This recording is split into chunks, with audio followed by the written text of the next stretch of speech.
सही बच्चों को नमस्कार।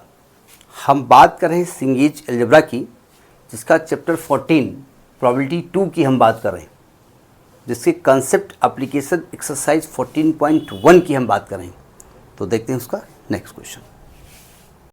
देखिए इसका पहला क्वेश्चन कहता है, जरा क्वेश्चन को ध्यान से सुनिएगा क्योंकि यहाँ पर मेन है, क्वेश्चन को ध्यान से सुनना।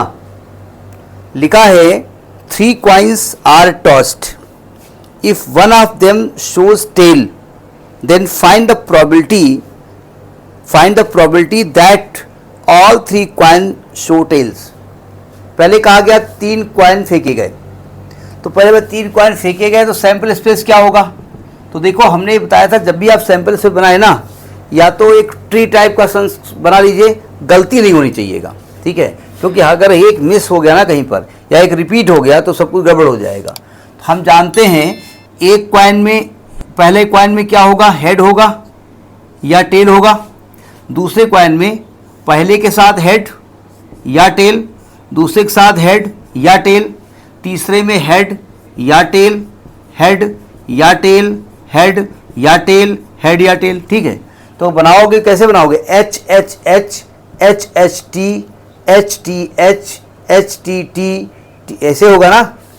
तो आएगा H H H H H T H T H H T T T H H T H T T T H T T T. ये तो सैंपल स्पेस हो गया। कितने सैंपल स्पेस हैं यहाँ पर, 8 सैंपल स्पेस होंगे, ठीक है। अब कहते हैं कि if one of them shows tail, उनमें से एक टेल शो कर रहा है, तो हमने मान लिया कि ई जो है ना वो टेल शो कर रहा है, ई इवेंट है, ई इवेंट है कि one of them shows tail. क्या लिख रहा हूं भाई, TAIL, one of them shows tail मतलब क्या हुआ,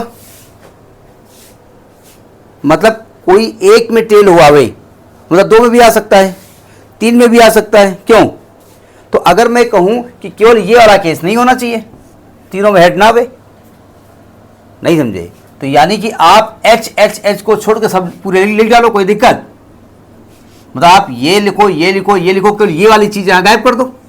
क्यों, और फिर ये कह, आप प्रोबेबिलिटी किस चीज की आपको निकलवाना है, कहते हैं find the probability that all 3 coin shows tail, यानी आपको जो प्रोबेबिलिटी एफ निकालनी है, वो कहते हैं तीनों में टेल आए तो टी आए, दोनों में कुछ कॉमन है क्या, ई इंटरसेक्शन एफ कुछ है। तो भाई ये देखो ई में इतना है पूरा, क्योंकि ये एच एच एच गायब होकर के, तो टी कॉमन है ना।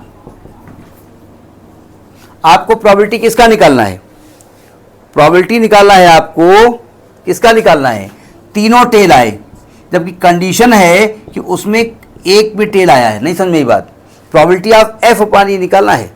दोनों उल्टा भी हो सकते हैं, आपसे कह सकते थे कि प्रोबेबिलिटी निकालिए, जबकि one of them shows tail और गिवन कंडीशन होती है कि ऑल शोज टेल।